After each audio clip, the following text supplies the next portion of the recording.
Tá no ar? Tá no ar? Tamo no ar. Você está vendo a minha tela? Ai, meu Deus, agora estamos aqui ao vivo. Eu tô olhando pra lá, se acalme. Eu tô empolgado, o Léo tá aqui comigo, gente.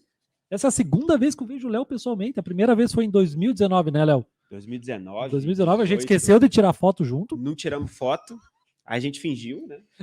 A gente fingiu e tal, fizemos. Mas quando o papo é bom, a gente até esquece dessas coisas, né? Esquece da vida de influência, de blogueiro, Verdade, blogueirinho do Comex. Oi, né? meninas, hoje eu tô aqui com o Leonardo Schmidt. Né? Tem um monte de consoante sobre o nome dele, eu nunca acerto. Nossa, o pior é para digitar o e-mail, né? E aí... Pois é, tem Schmidt, né? No teu... Nossa, tem Schmidt. Normalmente a parte difícil do e-mail é o nome da empresa, né? O teu é o sobrenome, né? E o nome da empresa, os dois. Aí, fodeu. Olha o palavrão, olha o palavrão. Tem crianças assistindo isso aqui. Então tá, foco, vamos lá. A maturidade, no final do dia tem que manter a maturidade, não é fácil. Parem de rir vocês aí, isso não ajuda. Então tá, vamos lá, sejam muito bem-vindas, sejam muito bem-vindos mais uma vez ao nosso último bate-papo do dia, e tô aqui com o Léo Schmidt, meu amigo, meu mentor, trocador de ideia, falar mal dos outros também do comércio exterior, a gente faz tudo isso, é uma pessoa que eu tenho muito carinho, estou muito feliz de ele estar aqui, e nós vamos falar do quê? Como a transformação digital está trazendo os holofotes do supply chain para o comércio exterior. Ele preparou aqui uma aula de 9 horas, não, mentira, esse é um negócio rápido aqui, vai ter aqui ó, os slides para dar uma dinâmica e tal, mas nós vamos conversando junto, né, Léo? Isso aí, cara. É muito importante a gente falar da transformação digital e como que, de fato, ela está trazendo um pouco mais dos holofotes da cadeia Léo, de suprimentos. calma, tem que falar no microfone, cara. Isso. Supply chain. Agora melhorou a voz de locutor de motel? A CMR agora vou fazer. Não, mas como que a transformação digital... Não, vamos. O ritmo, senão o pessoal vaza. Então, como que a transformação digital está trazendo, de fato, os holofotes para o Comex?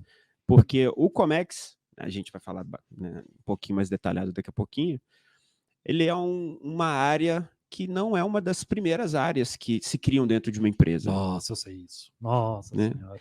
É aquela coisa, né? Quantos CEOs no mundo vieram da área de comércio exterior, de grandes empresas? Então, essa é a prova que não dá para ficar rico com o comércio exterior, né? Você vê, né, olha rapaz? Só. Fechou, gente. Por isso que a gente está aqui, né? É isso aí. Essa hora, final de semana, domingo, a gente vai fazendo de tudo, né? Acelerando navio. Sim, mas isso é importante que você está falando. Isso não estava no slide teu, mais à frente? Estava, né? Acho que a gente colocou. Não sei. Não, acho que não. Mas já passa para o próximo. Não está funcionando? Agora foi.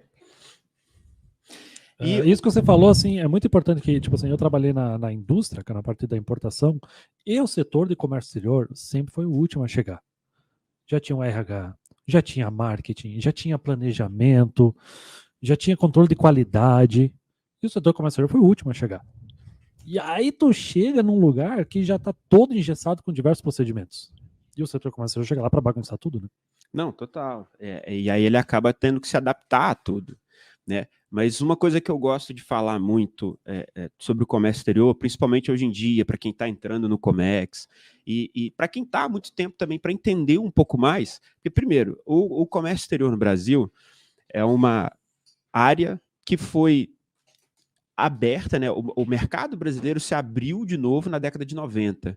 Então, da década de 90 até hoje, a gente ainda tem um comércio exterior, vamos dizer assim, brasileiro, muito jovem. Então, a gente não tem tanto... Hoje em dia que mudou muito, mas a gente não tem tantos...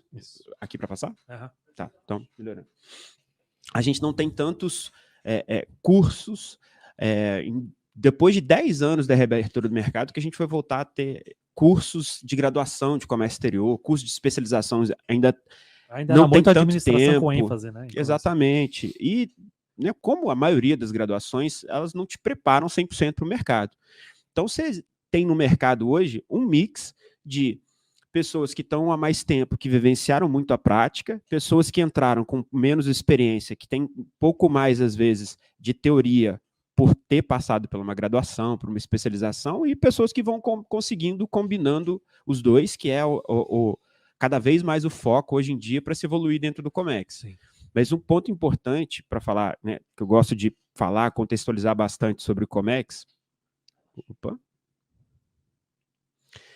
Primeiro, né, quando a gente fala o que é comércio exterior, é a compra e venda, o conjunto de compra e venda de bens ou serviços entre países. Beleza. Isso sim. E compra, se a gente vai falar de importação, é compra. Exportação é venda.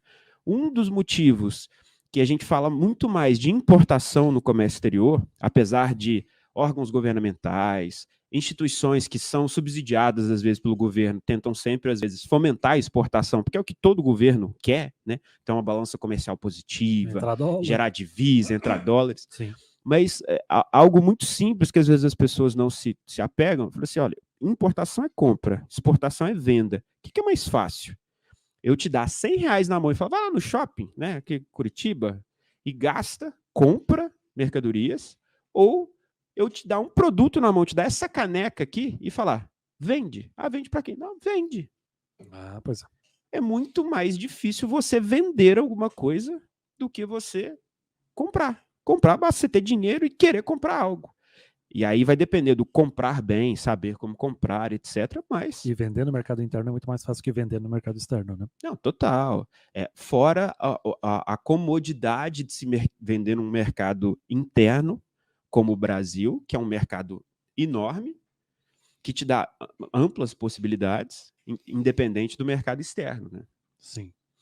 Então, para a gente contextualizar um pouquinho e depois entrar de fato nas mudanças que a transformação digital está trazendo para a área de comércio exterior, é importante entender o quanto o comércio exterior é, sim, um bicho de 7 cabeças. Eu falo muito isso porque as pessoas ainda não enxergam o Comex como negócio. Eu tive e tenho um relacionamento muito bom com uma gerente de importação que trabalhou muito tempo numa grande siderúrgica no Brasil, que ela sempre falava isso comigo, a gente compartilhava dessa mesma visão de olhar para o comércio exterior como negócio. Você não olhar só, o comércio exterior é a burocracia, é a DI, é a papelada que está ali por trás, mas sim olhando como negócio. Então, muita gente, tanto quem está entrando no comércio exterior como quem já está há algum tempo, acha que o comércio exterior é um bicho de 7 cabeças. E é mesmo. Tem 7 cabeças. E a gente traz até o nome dessas 7 cabeças aí nesse slide. Né, você tem... Manda bala, você já ia falar? Gestão aduaneira, negociação, finanças, logística internacional, contabilidade, performance, pessoas. Dava ainda para meter aqui advocacia, também psicologia. A gente tá um pouquinho de psicologia, então, né? Meu Deus, para nós mesmos, principalmente, né? Que a gente tem que, às vezes, se Cuidar, abraçar e chorar, né? Cuidar da própria cabeça. Mas é isso aí, cara. A gente tem gestão aduaneira, claro, a gente está muito presente na negociação, finanças, logística internacional, contabilidade, performance, pessoas. E nessas 7 cabeças, né? Você vê o quanto isso é segmentado hoje em dia. A gestão aduaneira fica, às vezes, muito delegada para o despachante aduaneiro. A negociação internacional para a área de compras de mercadorias. Finanças, está lá no financeiro, e nem sempre o financeiro que lidou a vida inteira com as finanças da empresa vai saber lidar com finanças quando a empresa começar a importar ou começar a exportar. Ela vai ter que aprender nuances, ter contato com diversas nuances diferentes para saber gerir aquilo e, de fato, ter um conhecimento estratégico para que o resultado final seja diferente. É só a parte de contrato de câmbio, D+0, D+1, quando é que essa grana vai cair efetivamente na conta do exportador? Isso tudo faz muita diferença para respeitar a previsibilidade passada, digamos, para um planejamento, né? O financeiro é muito presente na importação, é impressionante. Total. E o risco cambial também, né? Entender em cada etapa da operação de importação quais são os valores que são totalmente dependentes do câmbio, valores que são indiretamente dependentes do câmbio, e calcular o risco cambial dos custos diferentes que vão acontecer dentro do Comex. Então, isso faz muita diferença. A área de logística internacional, então, nem se fala. Sim. A gente está aí, né, vivenciando um caos gigantesco na logística internacional a nível mundial. Eu vivi para ver um grande gargalo no mundo sendo ocasionado pela falta de caminhão nos Estados Unidos. Ver ferrovias nos Estados Unidos suspendendo serviços, ou seja, não dando conta de escoar a demanda. Eu cresci, como é que se diz? Escutando o quão glorioso era o sistema de logística americano, com as ferrovias, que não tem problemas de bitola, igual a gente tem aqui no Brasil, produtividade, infraestrutura portuária, etc. E hoje, onde estão os containers do mundo? A maioria está agarrado lá nos Estados Unidos. Sim, tá tudo alguns lá, para sair e alguns para entrar. No mar lá esperando para a vez da atracação, né? Naquelas filas gigantescas que a gente está vendo, né? Não, tanto lá quanto no interior dos Estados Unidos também, parados às vezes em estações ferroviárias aguardando um motorista de caminhão para poder escoar aquilo até fazer a última, o last mile, né? A entrega dentro de uma fábrica. Pessoal, o papo aqui está entre nós dois, mas por favor, contamos com a tua participação. Se você tiver comentários, perguntas, manda que a gente vai continuar lendo igual, tá? Contamos com vocês aí. Isso aí. E a parte contábil também, porque não é qualquer setor contábil, não é qualquer contador que conhece um pouco de Comex, e aí cabe, né, ter essa visão. A contabilidade, para mim, dentro do comércio exterior, é uma área que eu acabei sendo obrigado a desenvolver, porque o contador fala que ele não entende de Comex, o despachante fala que ele não entende de contabilidade, e ninguém, né, vai para frente. Sim. Então, aquilo sempre gerou um problema, né?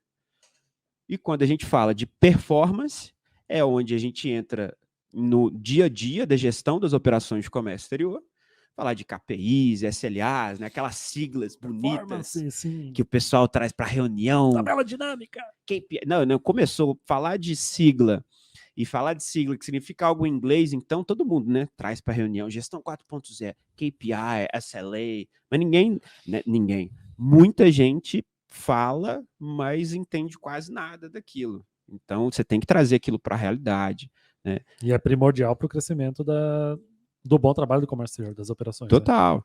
Né? Como é que tu sabe se tu tá melhorando ou não, né? Onde é que tu identifica onde é que tu precisa melhorar, né? Você tem que ter número. Você imagina um corredor de maratona, né, um corredor que está participando de uma Olimpíada, onde for, e ele não mediu o tempo que ele demora para correr 100 metros, correr uma maratona, correr 200 metros, correr onde for. Como é que ele vai saber se ele vai melhorando? Ele vai continuar treinando, ele não sabe se ele está melhorando ou não.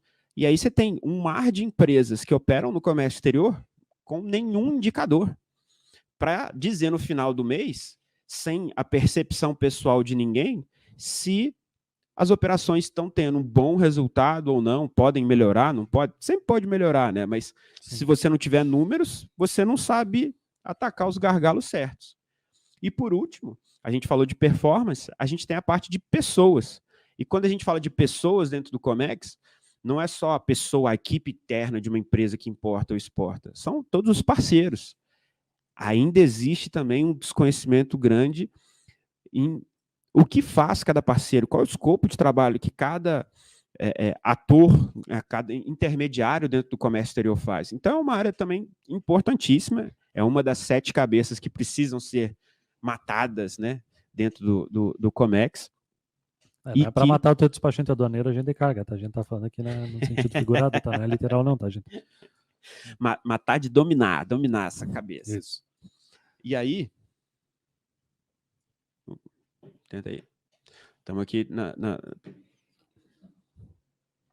E aí, o que acontece? Aqui. Aí é o ponto que a gente falou no início, que é um dos slides mais importantes, um dos tópicos mais importantes para a gente falar hoje, que poucas pessoas dentro do comércio exterior se dão conta. Quando uma empresa nasce, o primeiro setor que tem dela é a operação, né? E quando você fala operação, ela vende caneca, então tem que ter lá a compra da caneca e, né, a entrega da caneca. O sorteio da caneca aqui, vamos fazer amanhã se você seguir as redes sociais da Logo Comex. Olha só, meu Deus do céu, é improviso. Que isso. Mas é verdade, hein, gente? E você vende serviço, você tem que ter alguém para entregar serviço, prestar aquele serviço. Então, a operação é a primeira. Depois, geralmente, vem uma administração, finanças, para administrar dinheiro, pagar conta, botar dinheiro para dentro. Contabilidade, que já está junto ali com o financeiro, normalmente. Contabilidade. Mas contabilidade interna dentro de uma empresa ainda demora mais, ainda né? demora um pouco. A maioria no inicinho terceiriza. Aí você entra com comercial, você quer vender, você quer crescer mais, você quer botar mais receita para dentro. Aí depois começam setores de suporte, como o RH, o marketing, compras, suprimentos, né? Estamos falando aqui de supply chain, né? Compras, suprimentos, está totalmente interligado. E lá na frente, essa empresa, ela fabrica caneca, ela já compra, ela tem lá um equipamento que ela comprou aqui no Brasil para fabricar caneca, ela compra no Brasil também esse material, né, da caneca que ela usa para moldar a caneca, e aí ela decide começar a importar. Quando ela decide, às vezes ela já está há 10 anos no mercado, ela já tem uma estrutura, toda essa estrutura para cima já pronta, e aí ela tem que o comércio exterior, duas coisas geralmente acontecem, né? Quando ela vai começar aos poucos no Comex. Situação 1, ela traz alguém de alguma dessas áreas, às vezes do financeiro, do comercial, dos suprimentos, para ali lidar com o Comex. Normalmente essa pessoa adora ter que cuidar do comércio exterior. Né? Quando vem de outra área.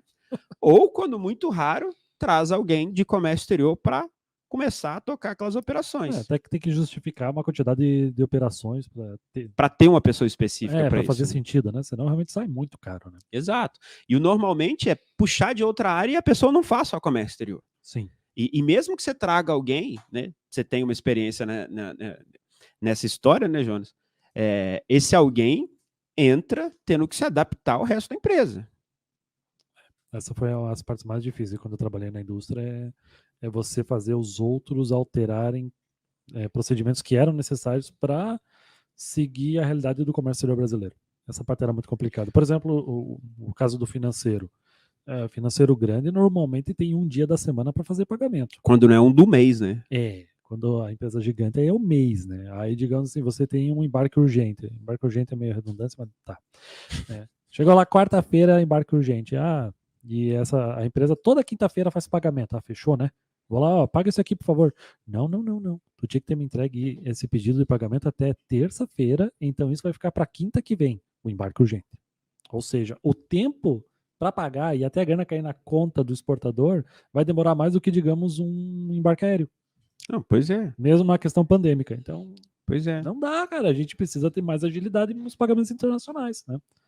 Exatamente. Aí entra a figura, às vezes, do despachante aduaneiro, que foi até um dos motivos por que surgiu essa responsabilidade que é repassada para a maioria das comissárias de despacho, que eles pedem um adiantamento de despesas para que eles façam o pagamento de cada fornecedor na hora certa, né? Para que o processo não pare, a operação não pare, porque se fosse depender das regras internas do departamento financeiro, lá, por que o financeiro que mandei veio primeiro, né?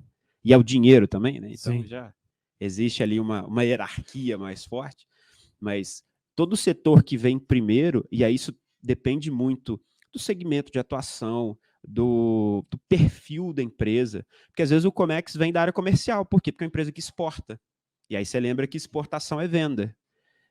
Eu já tive contato com empresas que a gerência em que o comércio exterior estava ligada era a gerência comercial. O volume maior era de importação, mas também tinham exportações e foi para a gerência comercial. E ali a gerente comercial tinha uma noção de comércio exterior, mas ali, no conhecimento estratégico de várias áreas ali que precisavam, às vezes, para gerar um resultado diferente, não. O time dela estava ali na frente, fazia a coisa acontecer, e é uma área que carece muito, né?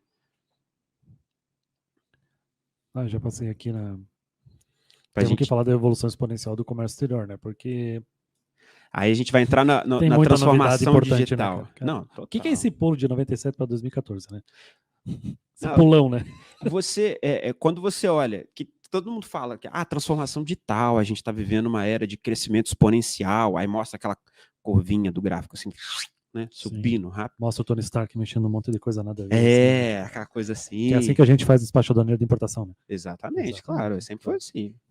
E aí, mas quando você olha ali em números, né, o histórico, antes de 97, era papel. Aí você traz uma declaração de importação para ser registrada no computador. Meu Deus, o futuro é agora. E aí, mas de 97 até 2017, praticamente nada mudou.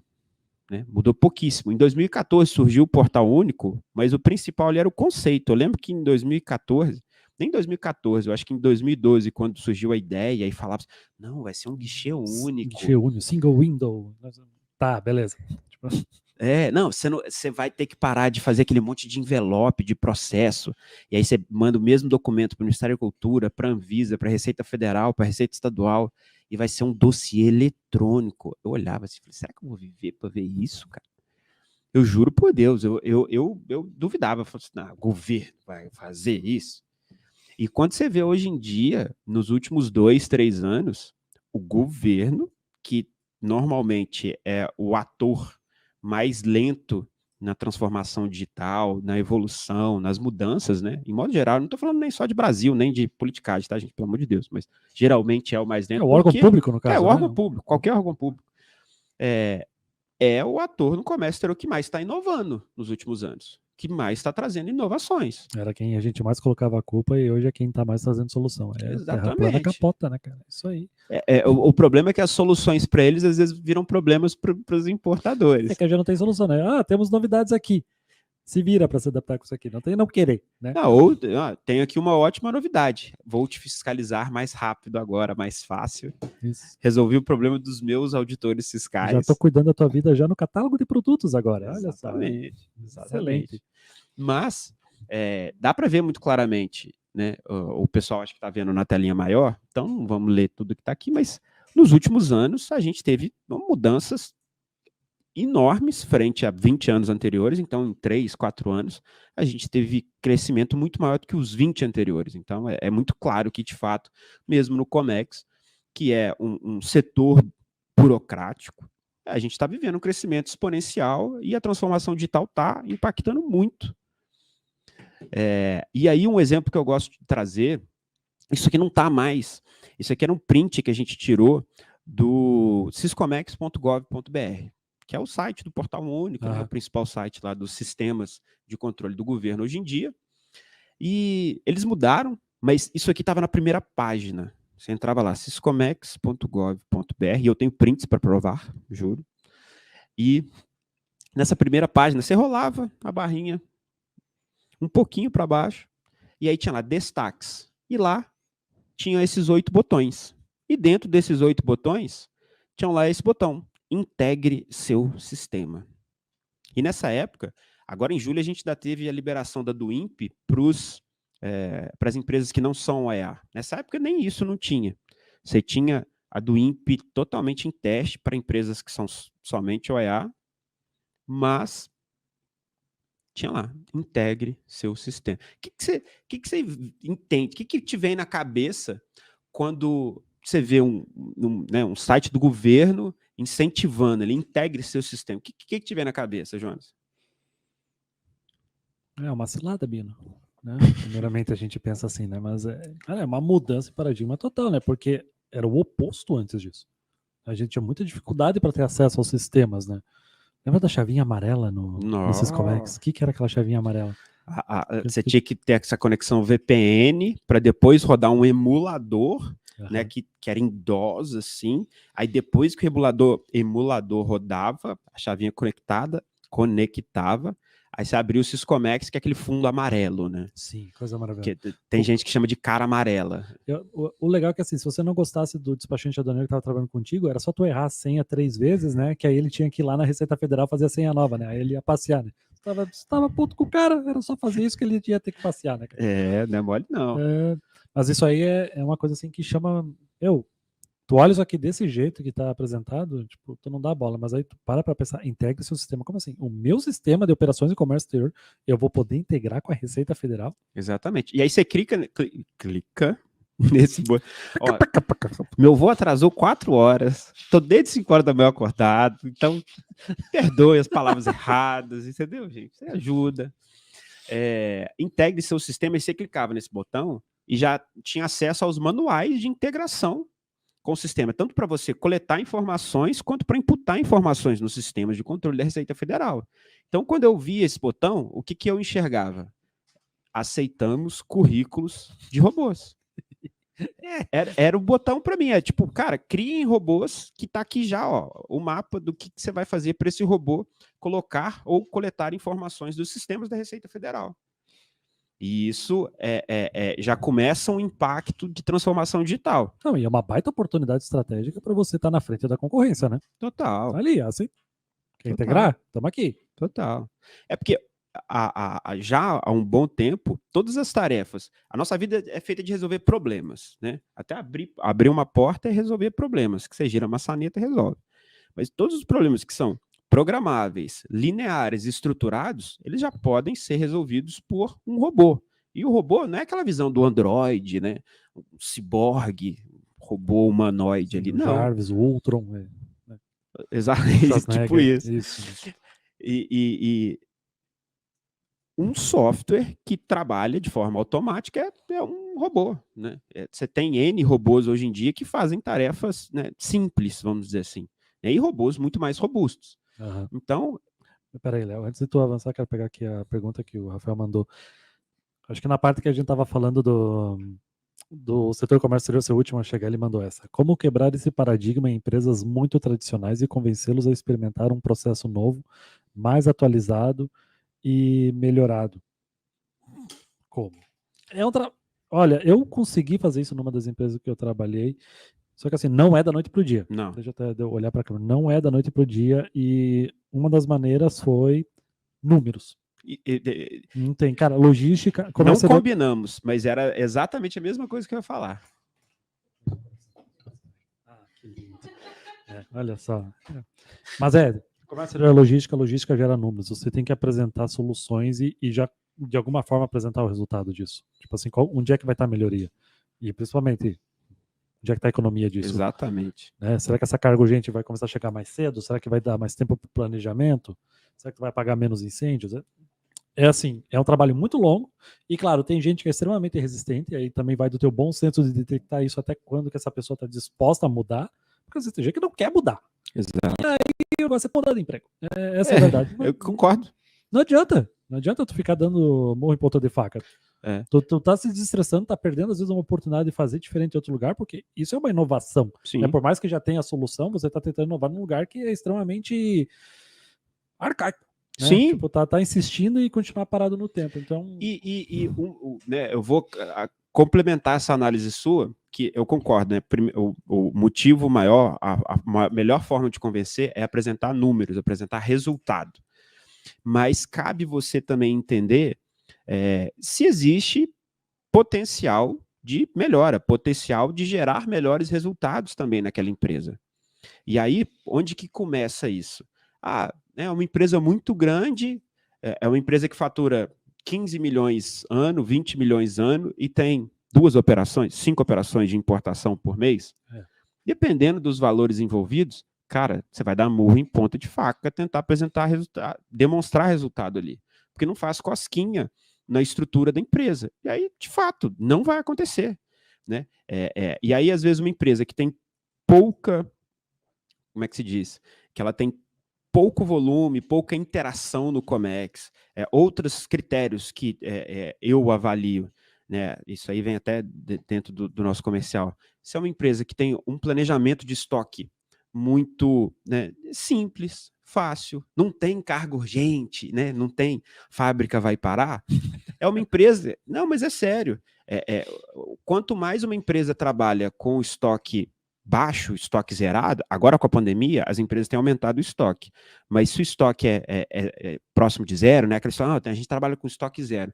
Você tem que ter um controle. E o valor agregado da carga que se trabalha é de médio para alto, você tem que ter um bom controle em cima da sua cadeia de suprimentos, em cima da gestão das importações, para conseguir, de fato, trabalhar com estoque zero e ainda conseguir gerar bons resultados no Comex.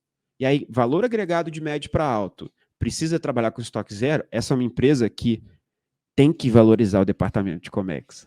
Ali você tem potencial para gerar resultado e a empresa precisa disso. Porque não tem aquela, como fala, aquela gordura para erro. Exatamente. Não dá para errar, não dá para atrasar, não dá para esperar sexta-feira até segunda-feira para querer mandar aquele e-mail com um novo pedido de compra, cara. Exatamente. Tem que ter muita agilidade, né? Exatamente. Se quiser avançar à vontade. E aí, antes até da gente entrar na parte do planejamento aduaneiro, peraí.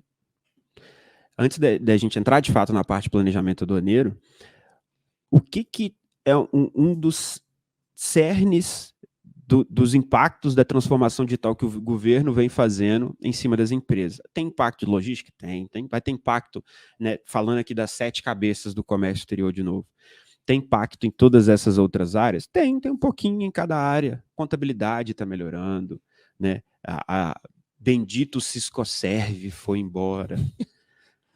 Foi embora tarde, graças a Deus, mas trouxe legados importantes sobre como a Receita Federal enxerga o serviço do agenciamento de cargas, por exemplo, na parte fiscal e tributária, porque quando começou essa história lá atrás, ela foi obrigada a demonstrar o porquê, não é demonstrar o porquê, demonstrar como que ela enxergava os serviços do agente de carga, porque são vários diferentes. Então, trouxe legados importantes, mas uma parte principal dessa mudança, dessa evolução da transformação digital dentro do comércio exterior é no planejamento aduaneiro. E aí, quando a gente fala de planejamento aduaneiro, que aí a gente vai entrar no ponto que a gente vai falar muito aqui. Tu queria passar? Não passou. O passo zero, não, eu estava esperando mesmo para passar agora. O passo zero do planejamento aduaneiro. Né? Quando você vai fazer uma importação, a primeira pergunta que você tem que responder é: o que eu vou importar? O que eu vou comprar? E se você não tem a descrição correta dessa mercadoria e a classificação fiscal, amigo, você não sabe o que você está comprando. Aqui a gente tem uma lista de tudo que você descobre dentro do planejamento aduaneiro a partir da classificação fiscal. Então, antes de fazer a classificação fiscal, você não tem nada disso. Facilita a vida de todo mundo depois dessa classificação fiscal de viabilizar, analisar os riscos da operação, né? Todos os outros envolvidos. Não só riscos, mas de todo o planejamento, de lead times. Eu vivi um erro de sourcing gigantesco de um cliente nosso que, como é que se diz? Gerou uma ruptura bem séria. Por quê?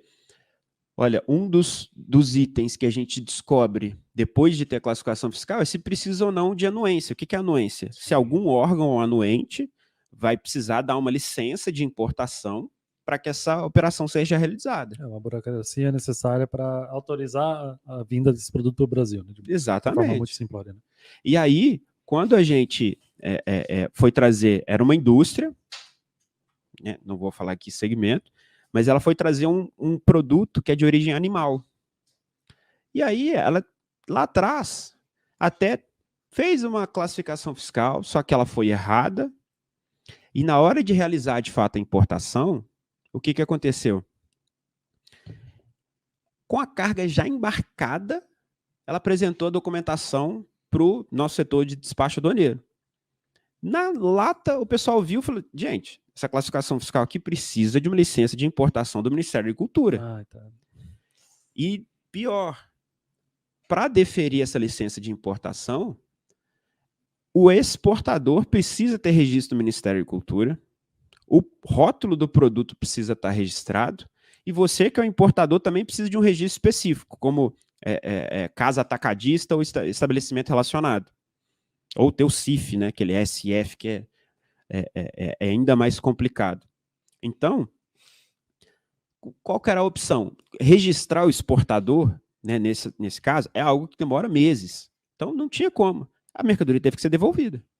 Então, você se preocupar com a classificação fiscal depois que essa carga está pronta ou depois que essa carga está embarcada, te gera um prejuízo gigantesco. Nossa, é um risco gigantesco fazer isso. Exatamente, o risco é enorme. E aí, fora isso, né, com a classificação, você vai saber a tributação federal e estadual, a previsibilidade financeira indo para o saco, você vai descobrir quais documentos você precisa para liberar essa carga, se o exportador, o produto ou o importador vão precisar de algum registro. Né? Você já teve algum caso assim, mais bizarro, igual esse lá atrás, Jonas? Já tive. Teve Eu lembro que eu tive um caso uma vez, bastante tempo atrás, que quando começou a moda do stand-up paddle, tinha um cliente que queria importar e declarar como se fosse barco. Eu falei, não, meu, não é barco isso aqui, cara, isso aqui é uma prancha.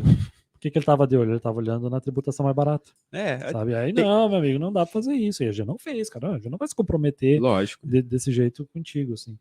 Tem gente que olha pra tabela da TEC e acha que é cardápio, né? É, assim, isso. Acha que a tabela da TEC é um cardápio. Quanto é que eu vou pagar de I hoje? Deixa eu ver. Eu quero aqui. esse filé aqui de 0% de imposto de importação.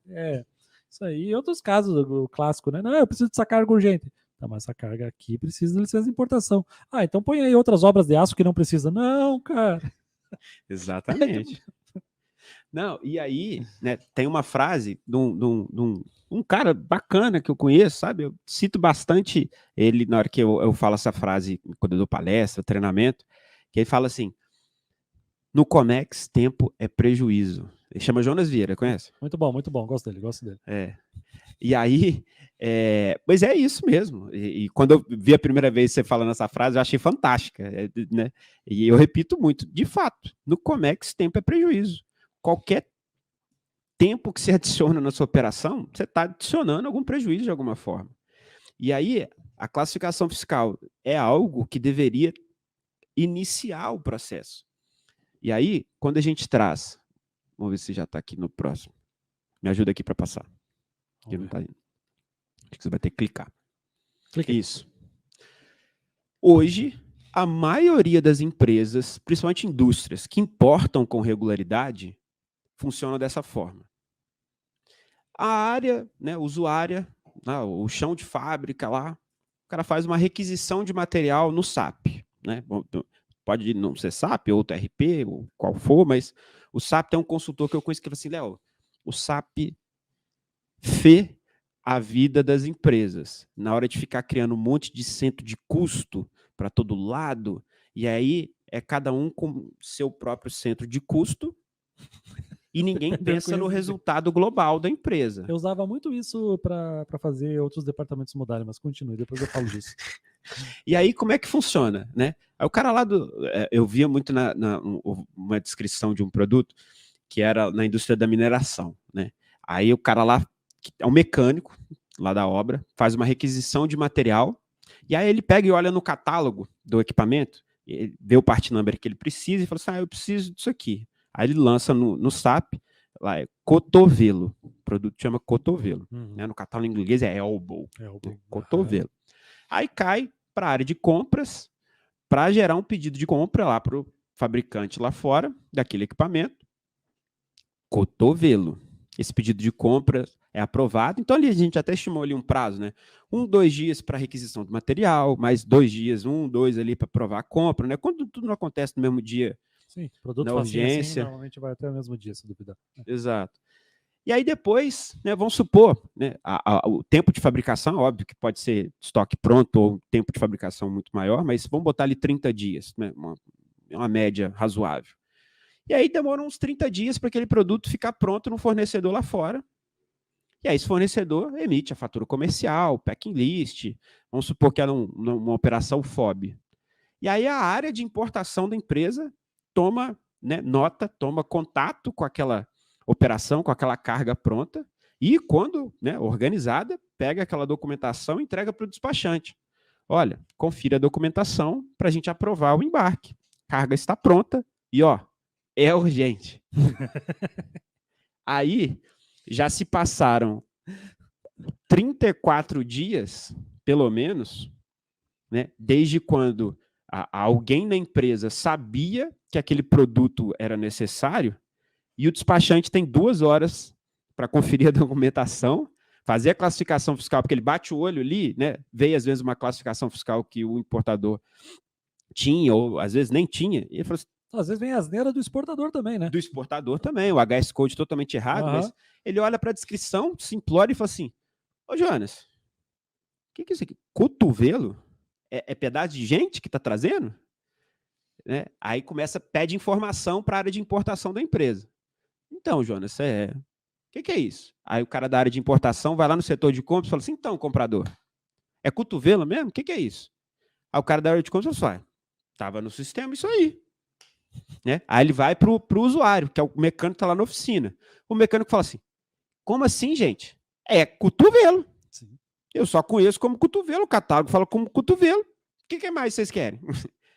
E aí isso é óbvio, né, para quem já trabalha no Comex, tem um pouquinho de noção de classificação fiscal, que simplesmente uma palavra cotovelo não é suficiente para fazer a classificação fiscal correta de um bem. Cotovelo, mesmo, seguindo esse exemplo, tem cotovelo de aço, tem cotovelo de ferro fundido, ferro preto, tem de cobre. O diâmetro do cotovelo, né? É um cotovelo que vai conectar 2 tubos, que vai conectar cabos, que vai, sei lá. Com flange, sem flange. Exatamente. Nossa. Então você tem. Aí é um cotovelo para que tipo de equipamento? Enfim, você tem um mar de informações aí por trás que precisam ser informadas na hora de classificar essa mercadoria. E aí, quando o setor de importação quiser essas informações cedo aqui, vão falar que ele está com dor de cotovelo.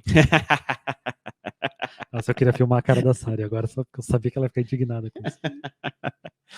Não, pois é. E aí o que Me apoiem aí nos comentários, falem que a piada foi boa, por favor. Ajuda. Ele tenta, gente. Eu tento, cara. Eu tô aqui, eu de alívio cômico. Não, mas isso para mim é uma inversão, né? A gente está aqui zoando, mas é uma inversão bizarra no processo de importação, porque a maioria pode não ser tão detalhado como assim. Às vezes a área de compras já é a área que cuida de importação, mas a compra, né? Lembrando lá do início, comércio exterior é o conjunto de compra e venda de bens no mercado internacional. Então a compra de uma mercadoria nasce lá atrás, com alguém requisitando essa compra. Mesmo que seja a mesma pessoa que faça tudo, mas nasce lá atrás. Sim. E aí, quando a gente deixa para preocupar em... Por isso que eu falo, se você não tem a descrição completa, nem N-Stamp, você não sabe o que você está comprando. Você deixa para se preocupar em descobrir o que você está comprando aqui nesse momento, quando a carga está pronta e é urgente, você cria um gargalo e um risco enorme que você joga na mão do despachante e o despachante vira o chato que está ali simplesmente tentando o melhor para a empresa, né, cobrando informações para fazer uma classificação fiscal correta. E o que acontece na maioria das vezes, quase que invariavelmente? O despachante é obrigado a classificar com o que tem, né, não muda ali. Por quê? Por causa disso. Né, aquela velha história do time que está ganhando não se mexe. Tá dando quase tudo verde, para que vamos preocupar com isso?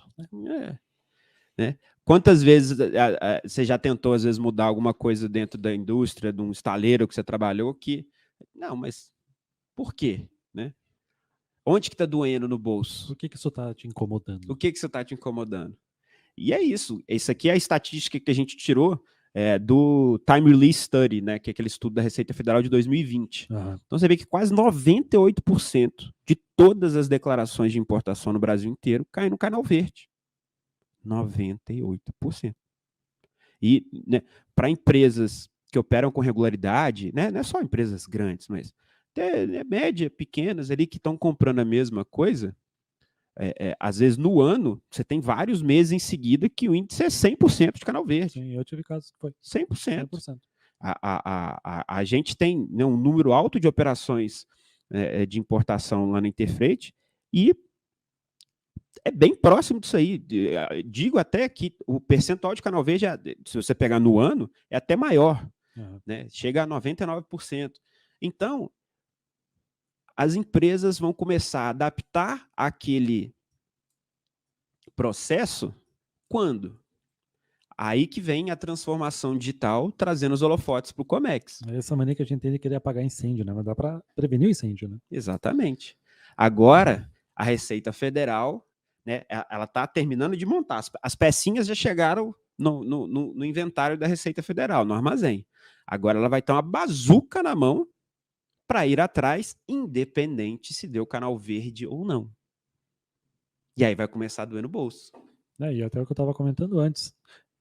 A Receita Federal vai começar a ficar de olho na turma assim que for registrado esses produtos no catálogo. Exatamente. Já começa ali o gerenciamento de risco. Tu tá colocando esse cotovelo aí? Então, beleza. Esse é um produto de boa. Aí, tipo, do nada, tu tá lá, cotovelo, chapa de aço, arruela, tipo, vem produto da construção. Aí, do nada, tu me põe uma NCM de brinquedo. O que é isso? O que esse cara vai começar a importar brinquedo? Exatamente. Tá de olho, cara. Então, hoje, antigamente, a Receita Federal, ela focava muito a inspeção no porto, no aeroporto, né? Muito canal de inspeção. Sim. Hoje está caminhando cada vez mais para o canal verde, porque ela está focando no pós. Ela quer fiscalizar a sua empresa depois, é revisão aduaneira. E até para fazer uma revisão aduaneira antes, como é que funcionava? O auditor fiscal, às vezes, ia pessoalmente na empresa, né? E fazia exigência de documentos. Livro fiscal, documentação das importações XPTO. Hoje em dia, e aí, né, ele analisava aquilo tudo para depois te dar um auto de infração ou você se explicar. Hoje, é ICAC, Caixa Eletrônica Digital. Você recebe o auto de infração lá na sua caixa de entrada, já, ó, toma aqui uma multa de 2,5 milhões, porque eu acho que você está fazendo cagada. Se você tem 10 dias aqui para se defender ou pagar a multa, você escolhe. E aí você já começa o jogo, né, lá atrás. Você começa a corrida lá atrás, porque você já... Porque o cotovelo era de aço e não era de cobre. Pode ser, simples assim. Não, para um auditor fiscal hoje em dia lavrar esse auto de infração, o trabalho, né, braçal que ele tem é mínimo, porque o sistema de gerenciamento de risco, a inteligência artificial embutida nos sistemas da Receita Federal, aprendizagem de máquina, cara, é uma bazuca hoje em dia. Tá entrega de bandeja ali para o fiscal, só dá aquela última analisada, assina, manda. Exatamente. Eu acredito, né, não conheço a tela, mas a gente vê algumas coisas lá do Anitta, daquele outro sistema que eu esqueci o nome agora, que você vê de fato que tem uma engenharia muito forte lá hoje em dia, o investimento foi muito alto.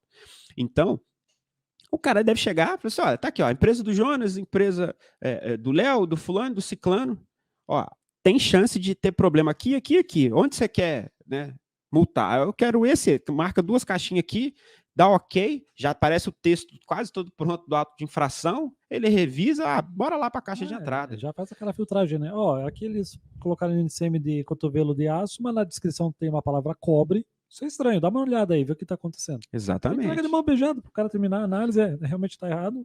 E isso já acontece hoje, né? Antes do catálogo de produtos. Exatamente. Tá funcionando. E aí a gente trouxe até umas telinhas. Isso aqui é print mesmo do catálogo de produtos, que é o sistema que está lá no portal único, que vai ser utilizado com a do INPE. E aí você vê informações que vão estar... Para quem é das antigas, não tem muita novidade, diferença. Não, né? Não, mas qual que é a maior diferença?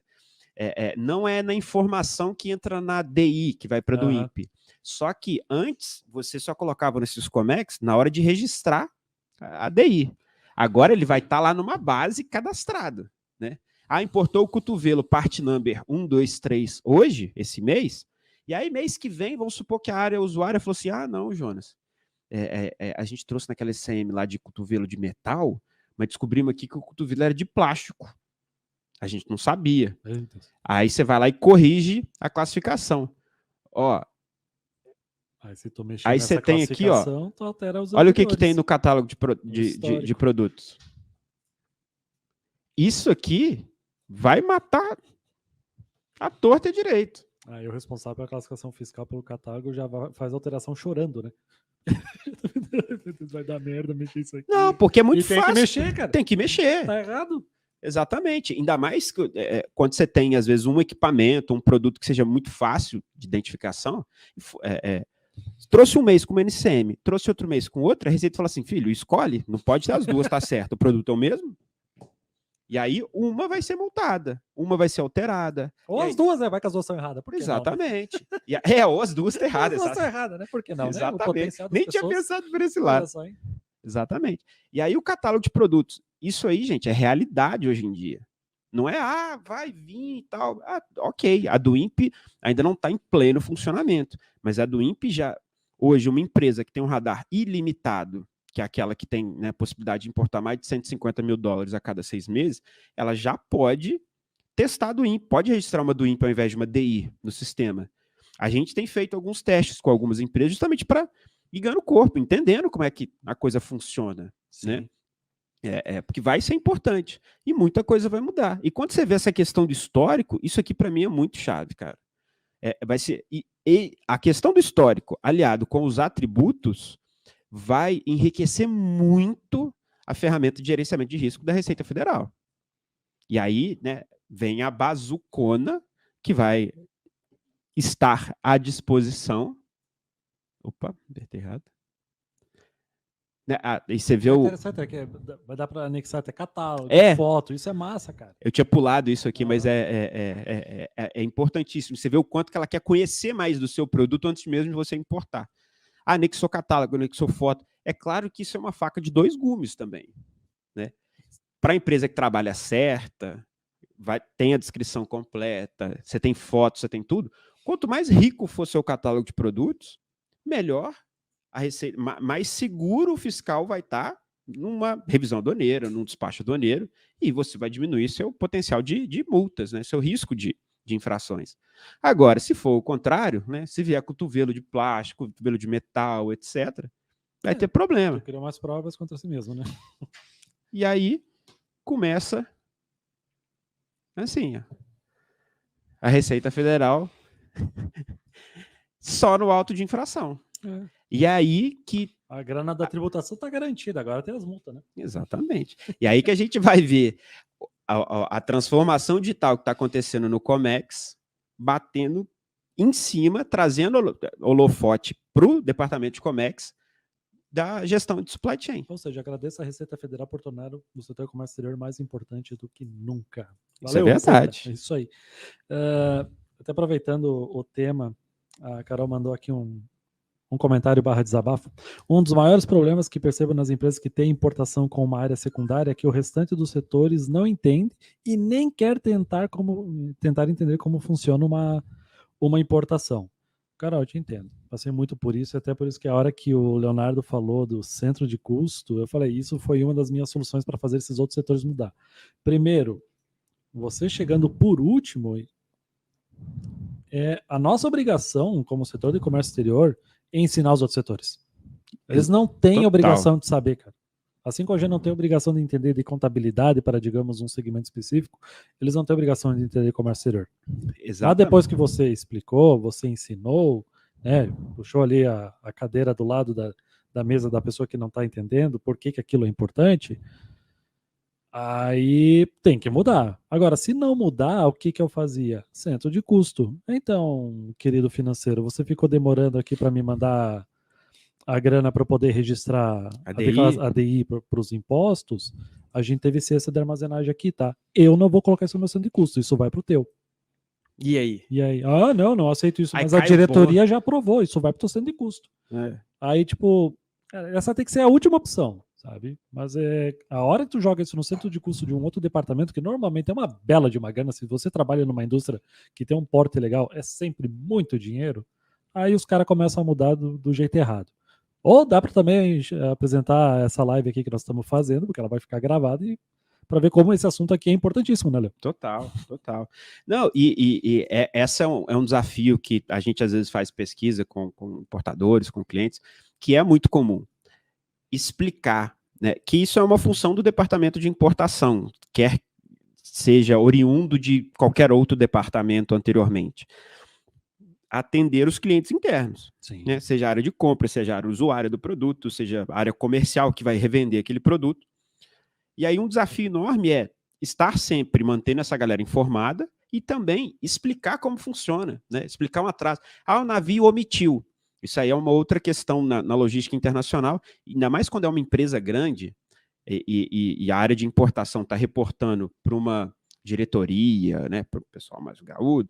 E esse pessoal, às vezes, quando não conhece um pouco mais de Comex, como assim navio omitiu? Como assim esse navio só vai operar amanhã? Eu tenho um container inteiro lá. Exatamente. Você acha o bichão de importante? Exatamente. Mas é verdade que é comum realmente os setores comerciais reportar diretamente à diretoria, porque ninguém quer essa bucha. Tem que explicar omissão, explicar uma prioridade de embarque. Por que a carga rolou? Por que a carga ficou para... Agora, então... Classificação fiscal. Está sendo uma aula. Outra coisa que essa crise da logística internacional acho que está trazendo também é mais conhecimento para as outras áreas que não tinham relacionamento direto com o Comex ou não queria entender. E agora está tendo que entender porque não tem para onde correr. Tem uma pergunta boa aqui do Wilson. Vai acabar a situação interpretativa do fiscal da Receita na hora de analisar a DI? Correto? Acabar de vez não, né? Mas que vai minimizar muito a presença humana da análise do fiscal, eu acredito que sim. Ainda mais que quanto mais informação de qualidade você der, como foto, um catálogo de produto junto com a descrição da mercadoria, com certeza vai diminuir. Vai diminuir positivamente para ter aqueles problemas de erros interpretativos. Claro, né, desde que você classifique corretamente, faça uma descrição da mercadoria de qualidade e faça um suporte de anexar um catálogo e imagens, né? Com certeza. Não, total. Eu dei em 2018 ou 2019, não lembro, antes da pandemia. Eu tô ficando tonto já com esse GIF internamente. Então vai volta, não tem problema. Não, deixa tu aí. Eu dei uma palestra para algumas empresas em Houston, né, para o setor de óleo e gás, em parceria com o nosso pessoal lá. E uma das perguntas que me faziam, eu falei assim, Léo, quais são as iniciativas do governo, de tudo, em relação à corrupção? E eu falava assim, né, a coisa que a americana apertando, a gente estava falando assim, olha, mas eu falei um negócio que eu de fato acredito muito. Eu falei, gente, o governo brasileiro está investindo muito em tecnologia, cada vez mais as trocas, as análises estão mais transparentes e rastreadas na tecnologia. E aí isso vai diminuindo a margem para o... né, agora então com a pandemia, você não tem mais... Né, até tem para alguns casos específicos, mas diminuiu muito o atendimento de um fiscal para ir lá receber um despachante e conversar sobre a EDI. O fiscal quer botar uma multa, ele tem que botar no sistema. Então, botou no sistema, tá ali, tá rastreado, não tem o que mudar. É argumento. Você tem argumento, você tem fundamento para comprovar o que você está falando. Não, fiscal, olha só, eu fiz a classificação fiscal a partir disso, aquilo, porque está lá na NESH que esse produto está dentro dessa posição aqui da NCM, assim, sensado, aqui o catálogo, a composição é essa e está certo. Beleza? Então, quanto mais tiver de informação e quanto mais lastreado na tecnologia, susto, gente, vai diminuindo a possibilidade de corrupção, né? E aí, voltando para a pergunta, vai diminuindo a parte subjetiva dessa interpretação. É a parte da transparência, até que a gente conversou ao longo do dia aqui, né, cara? Você ter transparência com as suas operações, né? Com os produtos que você está trazendo e com os serviços dentro do comércio exterior que você está realizando. Transparência. Exato, né? Exatamente. Não tem para onde fugir. Sim. Quase 1 hora, hein? Excelente. Olha só, o tempo passa rápido, hein? Voa, meu querido. Tempo voa. Muito, muito bom, meu querido. Muito obrigado pela sua presença aqui. Eu sempre gosto de trocar ideia contigo. Tenho certeza que a turma que está acompanhando a gente gostou bastante. Os bastidores aqui estão felizes da vida também. E terminou por hoje, mas amanhã a gente continua, tá? E lembrando mais uma vez, se você curtiu essa caneca aqui que foi usada de exemplo de importação, tem sorteio dela, tem sorteio do copo. Acesse as redes sociais da Locomex para ver como participar. Amanhã, à 13h, a gente volta aqui nesse mesmo local para a gente trocar ideia sobre mais outros diversos temas interessantíssimos. Já falei muito hoje! Então, diversos temas interessantíssimos que ainda vamos tratar amanhã. Confere aí a programação. E lembrando, se você não puder assistir ao vivo no momento, porque tem algum cliente ali com um embarque urgente, vá, né? Isso aqui vai ficar gravado, você vai poder consultar depois, tá? Mas tenta vir aqui com a gente para participar comentando, beleza? Então, trabalhos encerrados por hoje e até mais. Show de bola. Valeu. Valeu.